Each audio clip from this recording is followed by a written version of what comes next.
This podcast is for informational purposes only and does not constitute legal, tax, investment, financial, or other advice.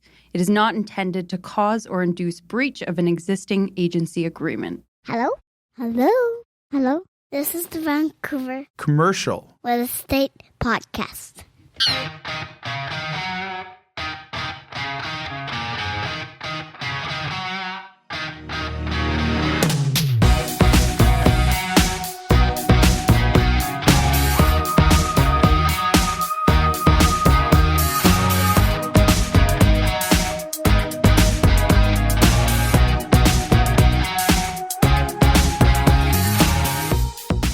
And welcome back to the Vancouver Commercial Real Estate Podcast. I'm Cory Wright. And on the program today, we have Robin Kelley of the Denux Group. We've had Robin on the program before. The Denux Group is a multi-generational family business with holdings all over Canada. But primarily today, we're going to focus in on Robin's portion of that, both in BC and Alberta. And one reason why we wanted to have Robin come back on the program and join us today was multifamily. Multifamily has been an asset class that I wouldn't say is challenged because the vacancy rates were so low. Even with rent control, we saw the lease rates of most things go up continuously. And when they would backfill units, take massive jumps up. That hasn't exactly continued to happen. We dive into why that is. We talk about immigration. We talk about international students. We talk about all these things that might have impact on the multifamily market. And Robin also gives us some insight too on some other asset classes that they're in. We talk a little bit about Alberta, which obviously finds its way into every commercial real estate conversation, it feels like now when you're talking to someone about acquiring in BC. We had to talk about Edmonton or Calgary. So we talk a little bit about what they're doing over there and get his thoughts on the market. So without further ado, let's get to our interview today with Robin Kelley of the Denux Group. Enjoy, guys. This podcast is presented by Impact Commercial. Impact Commercial, John, Alan, the team over there are fantastic. They've all been on the show. They have, yeah. Friends of the show. Great guys. Wealth of experience. They can help with all your commercial financing needs. Whether it's owner-occupiers, land development funds, commercial investments, or multifamily, these guys got you covered. And they recently obtained their CMHC correspondent lender status. So for all your commercial lending needs, visit them at impactcommercial.ca. That's impactcommercial.ca. This podcast is sponsored by Atlin at Clayton Crest, a master plan community in the West Clayton area built by Zenterra Developments. Zenterra is an absolute force, Adam. They've been nominated for Multifamily Builder of the Year for 10 consecutive years and just won again at the Georgies for 2025 Multifamily Home Builder of the Year. What's really exciting about Atlin is the West Clayton location. You're within walking distance to the future SkyTrain station, giving you that perfect balance of city access while living in a peaceful, family-friendly community in the Fraser Valley. And if you have kids or are planning to start a family, there's an on-site daycare where residents get first access. This kind of thoughtful planning is why Zenterra's projects stand out in the market. The amenities at Atlin are incredible too, Matt. A rooftop patio with stunning views, fitness center, co-working space, and lounge areas for events. The outdoor space is extensive with 2 fitness areas, 3 children's play areas, and multiple spots to relax. With major investments happening in the SkyTrain and the 72nd Avenue extension, West Clayton is set for explosive growth. This is genuinely one of those opportunities to invest in a community before values skyrocket. And that's really the key here. This isn't just about finding a beautiful place to live. It's about making a smart investment in your future as the whole area continues to develop. Pre-sales for Atlin will begin soon. Register today at atlincondos.ca. That's ATLIN condos.ca.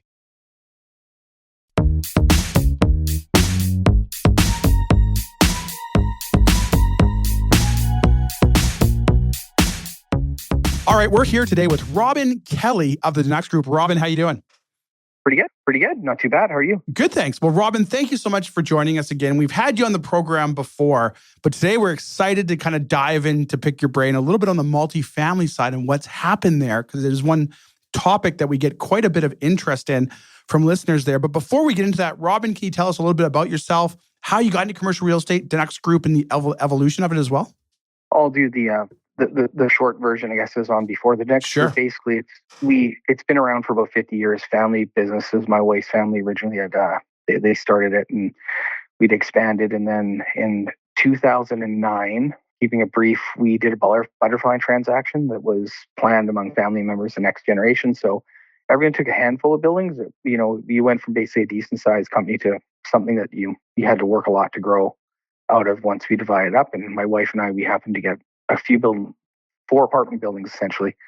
And from there, we, took our little piece and, we expanded into industrial, into Alberta a bit. We started building a lot more of our own multifamily on the island. And we still work together under the Denux Group, but we're all technically separate entities. So I can't speak for everybody, but we're essentially, we share property management, we share the group name. And at first we definitely kept, I remember it was actually weird, it was myself, my father-in-law at the time, he was like, "Oh, keep your own companies." And I remember like, no, we have to call ourselves one group because the lenders, the suppliers, everyone's going to beat us up as soon as they find out we're 1/7. Yeah, technically absolutely. 1/7 of the larger group. They're just gonna, we don't care about you, right? Yeah. So now I think like a lot of us we're growing to about the same size that we were when we originally divided back, like a lot of us individually. Yeah. But it's interesting because it would be neat if you had the power to be together. You could still make an option to do large projects, but it allows you to be a bit more kind of entrepreneurial and learn from the other people in the group. They're also doing different things than you. Understandable. So most of your bread and butter is the Vancouver Island market, I guess, for the most part. I know you guys have expanded out there, and we'll talk about Alberta and your thoughts there because that creeps into every BC real estate conversation, it feels like, in commercial lately. One reason why I want to have you on here is the multifamily asset class has gone through a lot of changes. And when I say gone through a lot of changes, there's been a lot of things like government intervention with regards to immigration, international students, all of this stuff has all kind of affected the multifamily side of the commercial real estate market, both in vacancies, probably prices and things are good. And when we wanted to reach out to someone to kind of pick their brain and get in more, you jumped to the top of my head here with all of your assets there. Can you maybe just for the listeners' sake, give us maybe a little bit of a breakdown of the multifamily holdings that you guys have under your portfolio there, and then we'll kind of dive in to get your thoughts of what's happened and where things are going. Yeah, so ourselves, I'll probably speak in the broader sense for the whole family. Sure, absolutely. We do share. It's interesting because we, like ourselves, we have, we're building a project in Bridge and Calgary on the multi-family side. And then we have a bunch on the island, as you mentioned, and also in Montreal, we still have an asset. Family as a whole, there's a couple members that have a lot more in Montreal, so we're in contact with them to see what's happening in that market. One of the partners expanded a lot more into multifamily in Calgary, so he's there. We were in Edmonton for a while. And a lot of us are on Vancouver Island and at different stages, like a building. So we have newer buildings, older buildings, a bit of the whole gamut. And it's interesting because you're right. It's changed really fast and it's always been a numbers game. And I remember with my wife, everyone was like, this could never end. This could never end. This can never end. You look at it and you're like, well, the government the last 2 years, it's an old story now, but when you bring in the city of Calgary one year and the city of Edmonton next year, you're going to have a housing crisis.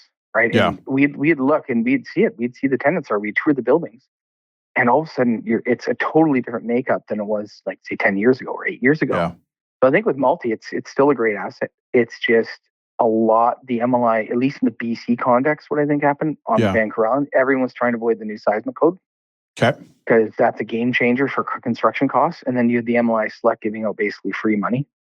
Yeah, can we talk? It's not free. It is way too much leverage. Making bad projects work. Can you maybe elaborate a little bit on that MLS Select project there or financing you talked about? Because I don't know if a lot of the listeners will understand how that works. But I think it's a great point you made because I think it did open up the floodgates for a lot more projects to kind of come to market. Can you maybe explain a little bit, just on a high level, what that financing looks like or could look like? For sure. So I mean, it's changing as we speak because they've just put in rental achievement, a lot of other.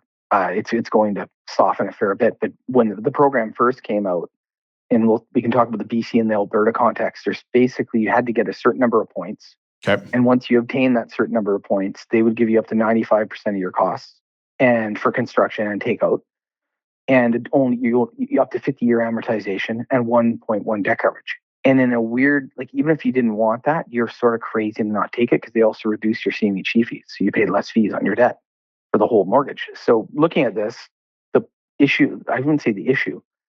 If you're the only one doing it, it would be great. But in the BC context, if you were step code 3, you got 100 points because you met the energy efficiency requirements in the first iteration of the program. Now they've added a bit more affordability that you have to meet. So you could basically get your 50-year amortization, 1.1 debt coverage, and 95% costs on the building you're building anyway, because most municipalities were requiring step code 3. Yeah, the Alberta context, the difference there was the affordability, and it more worked on the acquisition side for a lot of people. Is that the cutoff, because the percentage of the median income in Alberta is so high. In Calgary, I think it was like, if your units were like 1,775, that was considered affordable. So if you put a certain percentage of affordability, all of a sudden, you're buying a building and the average rent's 1,500, and you realize, well, to be considered affordable, I just got to cap the rents at essentially between that and $200 higher, and they'll give you the same program. So I think what happened with all the cost escalation, like normally in the past when we'd be building, 95% would be great, because when you come out of it, you're debt coveraging at 1.4, 1.5. But with the run up in costs, you needed a lot of people relying on the 1.1 debt coverage and longer amortization to be able to get their equity out. But the problem is there's absolutely no room for rent to decrease. And it's always kind of concerned us. So we built in buffers. Okay. But I think it just allowed a massive amount of projects. So like I was telling someone in our office, if you have a house that is half paid for that you bought 5 years ago, and then all of a sudden it went up 30%, and then you can rezone it for 20 units, they'll basically cut you a check the day you start building. Equity, wow. Because you have your equity already in plus land lift. If you only have to put 5% down. With that said, that obviously spurs shovels to go in the ground. Do you think that impacted the current multifamily side of the marketplace, where maybe just too much inventory was introduced too fast when not needed? And I don't want to say not needed as if we don't have a housing crisis, because obviously we do, but not needed as in it wasn't that things were leasing up overnight to 100%, and then people are going to the next building. Yeah, and at the start of it, it was definitely. I thought the market was going to fall about a year ago, and then all of a sudden it just seemed to keep going on. And you ask why, and it was the immigration targets, or I guess it was the lack of with the federal. Like, I don't know if Cory for you, but I know so many people who are actually great that have come here recently, and you wonder all of a sudden, why do I know so many Mexican families in Victoria? Yeah, they're awesome. Yeah, I'd love them to be here.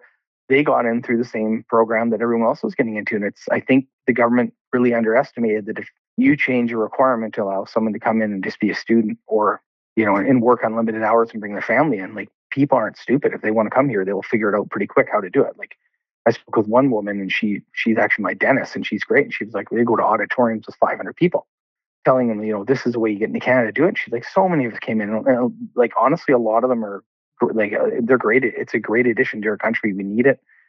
Natural rate of replacement now, we're pretty much at zero, so we have to rely on immigration. I think it was just they didn't manage the flows. Everything that was being built was getting leased, just because so many people are coming in so fast. And when they kind of turned off that faucet, and we noticed this, it was weird. Like, across the family, we talk all of a sudden September, we're like, how come it's just slow? Normally September's fast. Yeah. Talk to sisters in Montreal, they're like, yeah, we're not getting calls. And it literally was the students, just turning back the students. So I think what's gone on now is that the government, they do these projections and the housing needs studies, which are based on a theory of what we're going to be doing nationally for immigration that now is totally outdated. So we did need all the units if we were going to continue doing what we're doing. We're not now. And yes, there definitely is some markets, there's going to be a lot of oversupply for sure. Now, with your existing holdings, have you seen your vacancy rates of buildings on average go up and your lease rates for, studio 1s and 2s on average come down? Are you experiencing that right now? Slightly, yeah. And then the only reason why I say slightly is that I think we're lucky, because most of our buildings we have, especially in BC and Quebec, you have under market rents due to rent control historically. Yeah. And the newer stuff we did, when we did one of their last ones in Nanaimo, we did the MLI Flex, which was the precursor to the MLI Select, where you actually had a bit of affordability in there. And we just discounted all the rents on 100% of the building. And they're under market. So I think in that way, we're fortunate because we haven't had to push the rents. Our last project in Parksville went really well. We actually rented that out fairly fast, but I think that's just more a testament to like a smaller market that didn't have that much supply coming on, but it has slowed there. But definitely across it's slowing. Where it's been hit majorly was Calgary. And that was kind of what my wife always calls it COVID, Robin. I was there in October again. I think we were talking about earlier before the podcast. And you would think it'd be optimistic. And I left Calgary like a ghost because I was like, I've never seen a market turn that fast. And I'm like, this is the fastest growing city in Canada still. Yeah. And all of a sudden vacancy rate feels like it's 10% because they released 10,000 units or something in a matter of 4 months and it just flooded the market. And yes, there definitely it was crazy how much they dropped. But there also everyone spikes their rents up. There's no rent control. So even an older building, you whack up the rents really fast and then they come right back down if once the supply comes on. So I think it definitely softened there. And even in Edmonton, before we sold out Edmonton, I know a lot of people are talking about Edmonton. We saw the signs of it flowing too. Like we were starting to not quite get, and the tenancies we were hearing were the biggest issues is that we're like Montreal slowed a bit too, but more like you're seeing tenants that they know they're not getting renewed. So they're telling you like, look, we're going to be leaving September because we're not getting our non-permanent residency isn't being renewed. So we started seeing a lot of that, and I think it's going to continue. By all indications, next year is going to be the year. I think it's really in a lot of some communities going to soften. Do you think that changes? Do you think that immigration comes back to maybe higher levels there? That could be a solution for that to kind of fill back those vacancies. Does the immigration? Are you feeling that the immigration has that much impact on our multifamily market right now that single-handedly could be what is causing some of these issues with regards to vacancy? I would say issues, like it's not a balanced market, but higher vacancies than normal. Yeah, and I think where a lot of it, like when we look in, a lot of it is concentrated in the new, like rents got out of control in the newer projects. And I think it's going to really hit people that had to bake in massive profits in their development. If they have investors behind there. And the other thing is, it's funny, I was speaking with someone they're basically, you can probably guess who it is, like the second largest private owner apartments in Canada. Yeah. That builds their own that are based out of Vancouver Island. And one of the mentions was we kind of need to lead the market down. And I think that's what we have. If we have the space on our buildings, we can, okay, let's not go for leading edge rents, let's cut, because if we don't, in 6 months, we might have vacancy and we're going to have to end up dropping the rents anyway. Yeah. But what the concern I have is a lot of the institutions, like we would say the really smart guys in the room, right? The pension funds, the institutions, they've overbuilt these like a lot in a lot of areas, really high expensive units, and they're sitting on so many vacancy, and the vacancy is really concentrated. But they're continuing to ask the same rents to hope that it comes back. That, like you're saying, maybe immigration or it takes a couple of years to come back, we fill. The question is, one day, when do they have to realize that's not coming back and drop the rents? And then that, I think, will have an impact over the whole market. But it is definitely up until, like, to your point, I was looking at the numbers again when I was having that little, panic attack, I guess, in October. So, as much as, like, Trudeau totally, yes, I think we all agree, messed it up big time. But if you look at back in 2015, he's probably looking at the long-run projections, or I'd say someone else is. He might not have been paying attention. And we had about 150,000 net natural increase in population per year. Now we're down to pretty much the zero level. Wow. So we basically, all our growth is related on how much the feds are willing to accept people and how much people are willing to come here. And when it comes to opening the floodgates, yes, real estate, we all love it. But if you have 8% unemployment in Toronto, don't think it's going to happen. So that's, I'm not like, are we going to depopulate more and push people out that are already living there? Here, that's what they say they're going to do. I'm not sure that will happen. So that might be the part that tempers stuff, that just slows down, and then we hit our 300,000 target, and that just becomes the new kind of growth model, right? But it definitely, it is totally linked to how much people want to come here and how much, we're willing to accept people. And the concern I have with how the federal government whipsawed everything is, it did get out of control. We all know about the fake schools and that kind of stuff. But at the same time, when I speak to the person who's a dentist, she's like, we came here, my friends are here. I can't go home because I'm worried about, dental hygienist, I should say. Like, I can't, she's like, I'm fine because I'm a dental hygienist. My husband isn't. So we have to try and figure it out. We're worried because we're waiting on our paperwork. If we leave the country, we might not get let in because we expire within 6 months. And she was telling me she has friends that this is currently happening to. They can't get back in the country. Wow. And the more, and we're seeing it, like we've had someone, we had an employee in Montreal that told he wasn't going to be renewed. And we're like, well, you're a maintenance tech. That should be fine. And he's like, oh no, but I put this on there. So he changed it to maintenance tech and he was able to stay. And we're seeing this all over. And part of me wonders, how, if we need to attract immigrants, and maybe not for the next few years, we had a huge bump.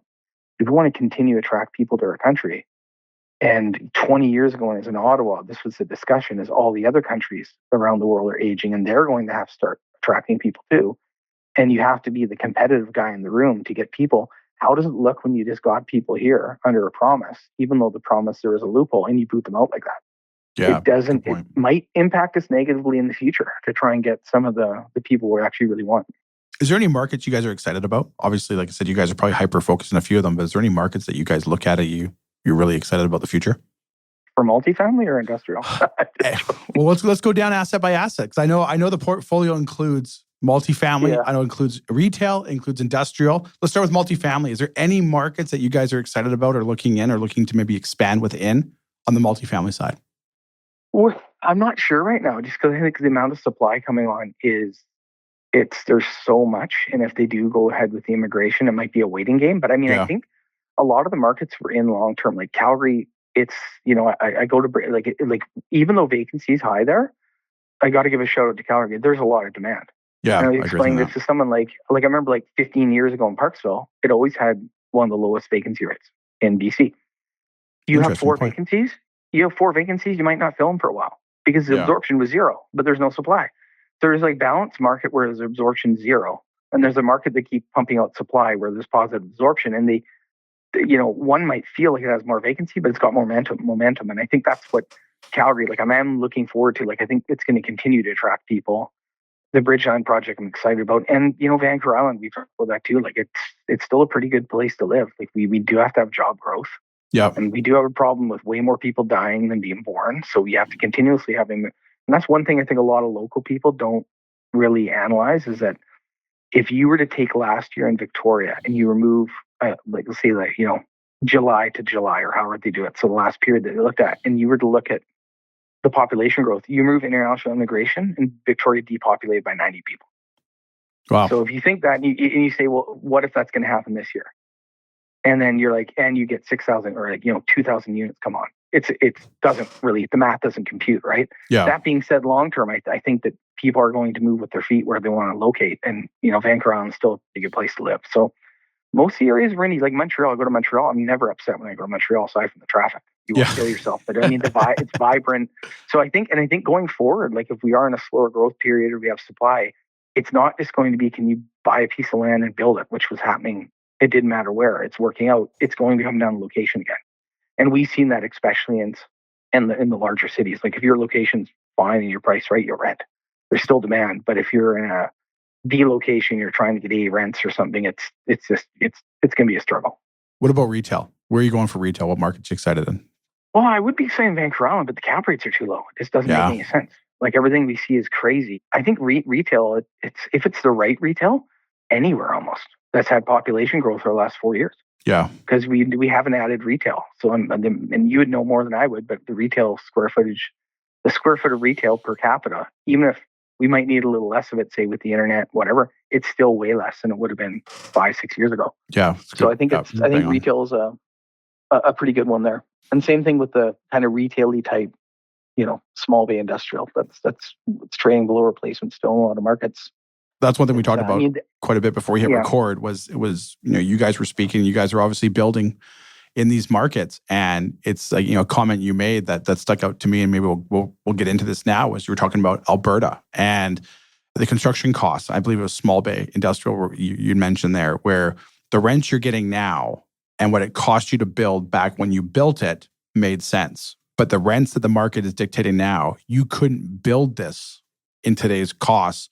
So it's well below replacement cost. And that seems to be a common thing everywhere. But let's talk about that. Why Alberta? Obviously, you guys are there. Like it creeps into every conversation, it feels like now in BC real estate. But tell us why Denux and all that stuff ended up in Alberta.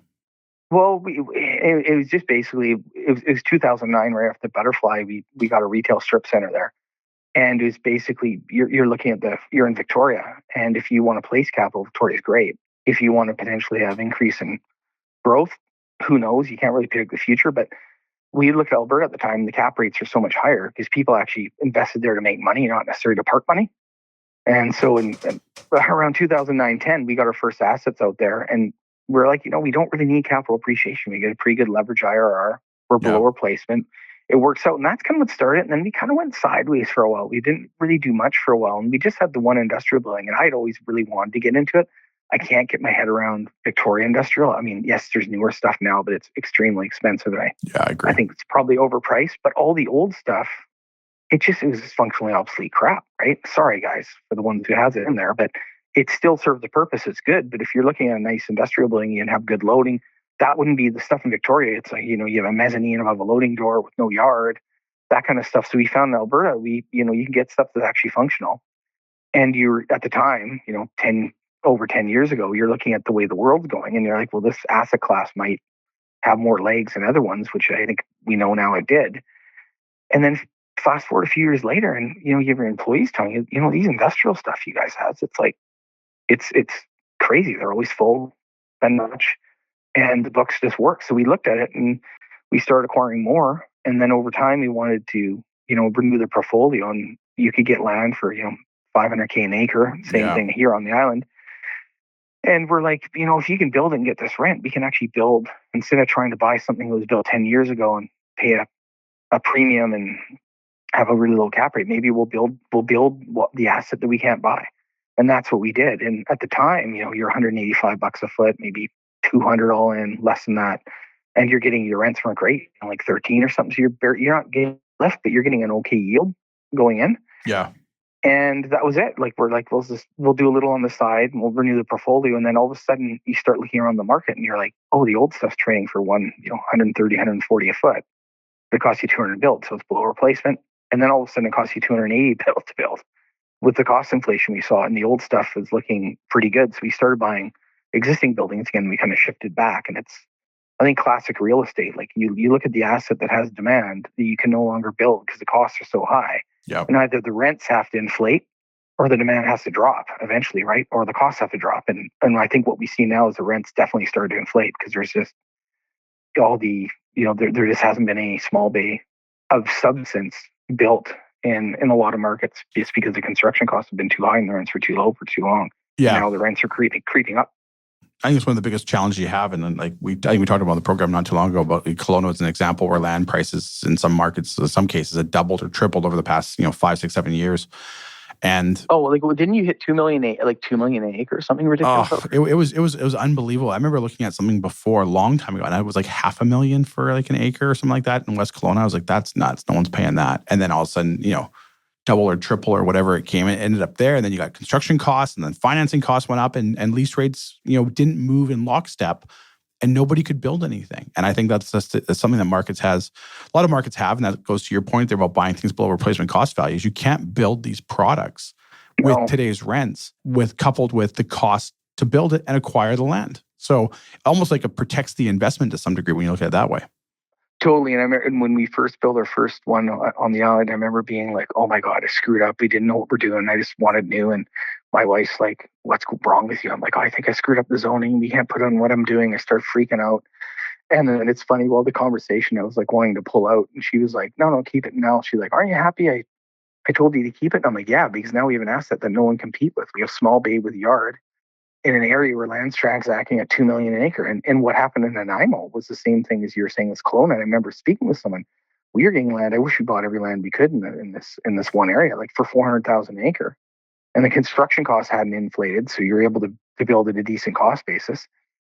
And so we just look at Calgary, this company, this is what they want in all these major cities that have industrial. The island, we don't have much. Maybe if we build what they want in the other cities, it'll work out here. Small bay with extra storage yard, and the land cost was cheap enough. It worked out. And both projects, they're supposed to be small bay. One was taken by one of the largest companies in their space. We have no demising walls. It was a single tenant building. The other one we rented to 4 tenants instead of 11. And we were actually removing demising walls out of the plans. They both were pre-leased before we had the steel up. It was crazy, right? And that rents that I thought were great. Fast forward to having to get an updated appraisal. And these were built, just for the record, the first phase of the one was finished in 2020, and the next one was about a year and a half later, before the run-ups. Now, fast forward to, I think it was 2023, we had to get an updated appraisal. And the appraisal was like, Robin, you'd be like millions underwater building this today. Wow. And that's what it would, you increase the cost, but it wasn't just the cost. It's that I remember there was someone who paid $2 million an acre in that same area for land that we had paid $400K, and it's just the market has gone crazy. And the logic was they were looking at Kelowna, like you're saying, and all these other markets, and the projects are working at $2 million an acre here, and then this submarket there's no vacancy, so might as well work. So all of a sudden, land values shot up to 1.5 plus in freaking Central Island. It was crazy. And then you add on a 30% increase on your costs. And yes, rents, you might have been able to get rents at the peak that barely made it work, but interest rates also rose in that time. So all of a sudden, nothing worked. So what's the future look like for multifamily? What brings us back to where we are? Or do we even get back to where we are? I don't know. I mean, this is something that before this last year, I've actually thought a lot about, because we would look, there's short memories, and we all have short memories, I think every single one of us. And we didn't really see rent growth happen until the late kind of 2000, started in 2015, 16, 17, 18, but it was really like 2018, 19 where it started to move. And then all of a sudden, post-COVID went crazy. And if you look at it, it's directly, I remember speaking with a guy, Gerald Hartwig here, and he's like, the federal government's increasing immigration with no housing strategy. What do you think is going to happen? And it's totally true. We weren't prepared, but there wasn't coordination between there was later on with the government trying to do all these, housing accelerator funds and everything else, but they should have started that before they're ramping up the influx. So I think it got out of control. But when going back to the 2015 number, I remember that time looking at historical rents in some of the markets were at market rents. And you'd look like there were some areas we were in where I'd find an appraisal in this building from 1990 in the archive. So before we owned it, that maybe was in the due diligence at the time. And the average rent would be like $700. Then you fast forward to 2008, and the average rent was, $850. Not a lot of growth. Yeah. And then you fast forward to 2013, and the average rent now is $775. There was not a lot of rent growth. That's why it wasn't built. Yeah. The rents were just too low. We all know this. It was below replacement because the rents didn't keep up with the overall inflation and the construction costs and values. What happened then in that same property? Now we're renting at $2,000. Yeah. That run up from, if you think of from 660 about 800 or 850 when it came over 20 years, and then the run up from 850 to 2,000 came in about seven. And I think that's what happens across the country. So the question I have now is going forward, are we going to be sitting there stating, depending on what the population growth goes, and it won't be it'll depend on the market, depend on the area for sure. But if you look at the aggregate, we might be at an area where rents barely tick up much more for a really long period of time. It's a great point. I think a lot of people, I think this is kind of obviously what's happened in the market here over the past, probably better part of 2 years now, is this, they drained the swamp. I think that's what Trump says. And then now all these people are exposed because a lot of people would buy real estate with the assumption, it goes up. So you buy real estate, it goes up. But people forget it's a market. They forget it has cycles. And there's also probably been the unfortunate situation of a lot of people, whether it be syndications or developers or whatever it is, that maybe didn't have the same experience as some of the other people in their industry. And then because the market wasn't continuing to ramp up year over year over year, it's now come to a position where they may not know as much as they thought they know. And we're seeing lots of things happening. And I think it's a great point where you talk about the rent, barely goes up a little bit, comes down, and then all of a sudden it had an acceleration point.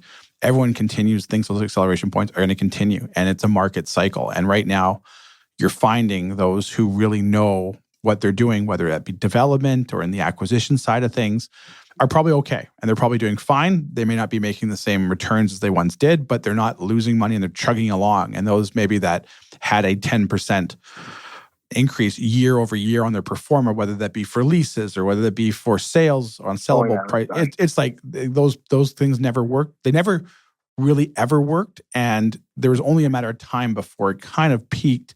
And in this case, probably pulled off a little bit. So it's a great point there. It's a market cycle. I think the challenge is going to be a lot stickier now to go down because so many people's so much of this new stuff being built has a really high cost basis. And I think, looking back before we had a lot of the institutions in it and it's more like family offices or whatever investing in multifamily, a lot of you'd have grandpa who bought a building and has no debt. And all of a sudden the market softens, he just cuts rent $300. That's no problem, right? Yeah. And now there's going to be a lot of resistance because you do that and you're underwater. So I think in a weird way that's one thing that might be different in the past. There'll be a lot more people really trying to hold on, offer incentives. Yeah. But the interesting, going back on that, I remember in 2015 or something, I was speaking with, we can mention a Collier's broker. And they're like, well, yeah, Robin, rents have gone up. You see, CMHC doesn't agree. I'm trying to tell them, yes, rents are going up because in BC you have rent control and there's so many people that have rents at $800 at market's 12, but our market rents drop 15, 20%. I remember at the time thinking, what would happen? So we pulled up a building that in 2008, we were renting at $2,000 to $2,500 in the fall of that year, just before everything kind of hit the fan again. And I'm like, okay, so what was the highest rent in that building in 2013? It wasn't $2,000 to $2,500. It was something like $1,795 and like $1,825. So that was for me a bit of a warning sign that, okay, well, what if we had built that building new and every rent was at market at 2008 at that peak? Well, you're underwater. Yeah. And I think a lot of it, because we had no new supply, you'd always see the reports where rents continued to increase, especially in rent-controlled market. Alberta, everyone kind of knew it would go up and down. And it sort of left us a little bit like not acknowledging that, no, your rents go up and down, but your market rents, your rents might on average be increasing, but your market rents fluctuate wildly. And as someone told me years ago, like when you look at a lot of markets, often rents will spike in a really, really short period and then stay flat for a really, really long period. And we're probably hitting that point. It is like it's healthy. Like it couldn't have kept on going up. No, when you look at how unaffordable it is, like we have to have wage. I hope this new government can focus on actually better jobs and wages, because I think it's like we don't necessarily want to deflate the home sector either for people in their homes too much, but we need to have wage inflation catch up to what's gone on in the last few years for sure. I agree. So Robin, obviously you've been in this business for a long time. What does the rest of 2025 look like? I think just stable. Like people are going to have to really be hands-on with their operations, their management. Like you have to make sure like that's for us the focus now is, and we're used to that, is that, are your building manager responding to their calls? Are they actually courteous? That's all the simple stuff going on. And us, we're still building, like we still have all of us still have projects, but the areas we're in, I think, are pretty solid. Like they're decent communities. We're just tempering our expectations and then kind of see what happens on all. There's so much uncertainty, right? Like that's the other thing to start new stuff is just with the tariffs, with the construction costs, it's all over the place, right? Like, so I think for us, it's mainly continue what we have. We're really have like the last one we finished is great. We're super pumped about it. The ones we are doing, like the future pipeline, the ones we don't have to do, we definitely put on hold for a while just to wait and see. And not so much not to do anything, but maybe reevaluate what we're going to do. Like, I mean, there could be, a different product that we might want to do or something else. But when it comes to acquisitions, it's still we're still in the market. I think we have to be really selective and cautious. Well, Robin, you've been on the program before. How we finish this off. We have a lighthearted 6-pack of questions we could ask you. Hopefully you can stick around for that to get to know you a little bit more outside of the office. Sure. This podcast is sponsored by Fenway by Caliber, bringing 209 new homes and 24,000 square feet of retail space to Willoughby Town Centre. And this retail component isn't just adding to the area, Adam. It's enhancing an already thriving community hub where neighbors connect over boutique shopping, great food, and everyday essentials. This is one of the final new construction opportunities to own in the heart of Langley's Willoughby Town Centre. And speaking of Langley, is it me or is Langley all you hear about these days? It's become such a powerhouse with over 7,000 businesses, the population set to double by 2040, and that SkyTrain extension arriving in 2029. What's incredible about this location is that you're getting the best of everything. Your steps from the Langley Events Center, currently undergoing a massive $149 million expansion. The new tennis center and future Willoughby Community Center are right across the street. Plus, you've got the new Smith Athletic Park just down the road. The location really is unbeatable, with 8 schools within walking distance and just minutes from Highway 1. And what I love is that this is a caliber project. They're Langley locals with decades of experience who really understand this community. They've partnered with Polyco Group to bring decades of development expertise to Fenway. With Langley's population set to double and transit connectivity expanding, this is your chance to be part of BC's fastest growing community. Register at fenwayliving.com. That's FENWAY living.com. Fenway, where small town heart meets urban sophistication. First question up. Unfortunately, you've done something horribly wrong and it's all coming to an end. But before they give you the needle on death row to take it away from you, what's your last meal? The first thing that comes to my head would be probably albacore tuna poke that we've caught off the coast here because it doesn't have mercury and it's great. Went tuna fishing last time and it's been great to be able to eat tuna that doesn't have mercury because a lot of it does, and it's wow. I think I go for it for sure. Great. Next time I'm on the island, I know who I'm calling. Pacific Northwest line caught albacore tuna. Wow, that's I don't think we've ever had pokey, never mind that intense of a description. I'm hungry now. And for the listeners' sake, we record these in the morning before lunchtime. I'm like, there's a pokey place next to where we record these. And I'm thinking now I know where I'm going for lunch because now I'm excited for you. The problem is you're probably gonna get red tuna. Yeah, probably. Mexico, it's loaded with mercury. Yeah. No, you're probably right. A mission to get the clean stuff. No, you're probably right. It's Friday night. You find yourself at a karaoke bar and someone gives you a mic. What song are you singing? It's going to be really pathetic, and it's just changing because it's top of mind. I'll sing The Weeknd just because I went to his concert this week with my daughter. How was that? How was it? You know what? That's a good question because I went in 2022 with my daughter and my youngest son. Okay. I thought it was awful because he was lip syncing. It was really hot. Oh, geez. This last one was amazing. Wow. I was just, both my daughter and I was like a totally different concert. She begged me to go. I didn't really want to go. And then I went. Good vibe. BC place. I've never seen it with such good sound. The roof is open. I've never been out with roof. When the roof's open in BC place, it's awesome. Yeah. It's awesome. So I'd probably do a bad version of a song from The Weeknd. Oh, it's okay. It's okay. We'll take that. You've been in this business for a long time. Looking back on your career, what is one piece of advice you'd give your younger self? Don't panic. Good point. Yeah. Something you've purchased for $1,500 or less has had a positive impact on your life as of late. An electronic group set on sale from Merlin Cycles in the UK for the bicycle. Good one. Favorite band or musician? And it can be top of mind from this past week if you want. You know what? I'm going to go with the same one I went last. It's weird that French artist Gims. I actually got to see him at just before the F1 in Montreal. Okay. 2.5 hours of people singing every word to a song nonstop. Wow. It was awesome. Wow. He's just got a different vibe. You have to he's outside of North America. He's actually a megastar pretty much. Okay. But no one here knows him, but it was awesome. Last question up. Budget is not an issue. What is the dream vehicle? One of those hover cars. I think they're trying to come out with them in Japan. I don't even know if they exist. I don't know the name. Those kind of helicopter hover cars, the Jetsons. Well, I know what I'm doing. If next time I'm on the island, I'm getting your hover car. We're going to go catch some tuna. We're going to make some poke and we're going to listen to The Weeknd. So we've got it all sorted out. Robin, how can our listeners find out more about Robin Kelley, Denux Group, everything you guys are doing over there? Yeah, just go to our website, www.groupedenux.com. Group is spelled the French way with an E, so it's GROUPE, ENUX. And amazing. Or just give us a call. Amazing. Well, thanks so much, Robin, for your time today. We really appreciate taking time to educate us on what's happening in the multifamily side of things. Appreciate it. Thank you. There you have it. Our interview with Robin Kelley of the Denux Group. Love having him on the program. Very insightful and a very easy conversation to have. We recorded that. I want to say it ran about probably 40 to 45 minutes with him, but me and him would chat. We're chatting for probably half an hour before we hit record. One of those guys that you just love to grab a beer with or grab lunch with, pick his brain, hear what he's working on, pick his brain, here's what he's working on. It also feels like they've got a lot of stuff in the pipeline. They kind of have a really, really good trajectory of where they're going. And also the one thing he does talk about there on the program as well is just about not being over leveraged, because markets are cycles and they do go up and down.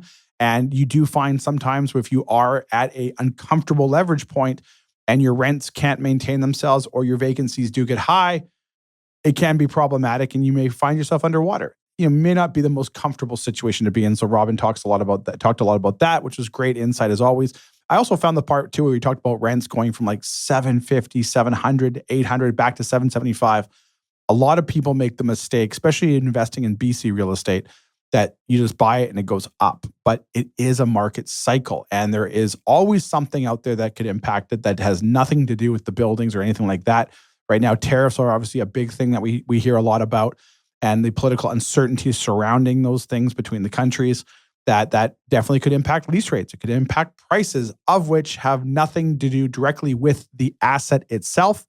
But we talk about that, he had a great endpoint on that. And it's really, really good and kind of refreshing to almost hear that, because people have to remember it is a cycle. Real estate in BC, as in most markets, is not supposed to be a get rich quick scheme. But for a lot of years, it felt like that. And if people couldn't almost double their money the next year, they felt it was broken. And that's kind of how it would all kind of play itself out there. So great interview with Robin. Love having you on the program. For those who are looking to do commercial real estate or want to get involved in commercial real estate in some facet, they can reach out to me anytime. Cory at williamwright.ca by email. They can visit our website, williamwright.ca, sign up for the latest and greatest news out there. Let us know what they're looking for, and we'll put you in touch with any agent throughout the province. as well as I can call our Vancouver office, 604-428-5255. And again, we can direct you from there to anyone that can help you. So thanks for listening, guys. Another great episode coming up next week. Take care. Subscribe today.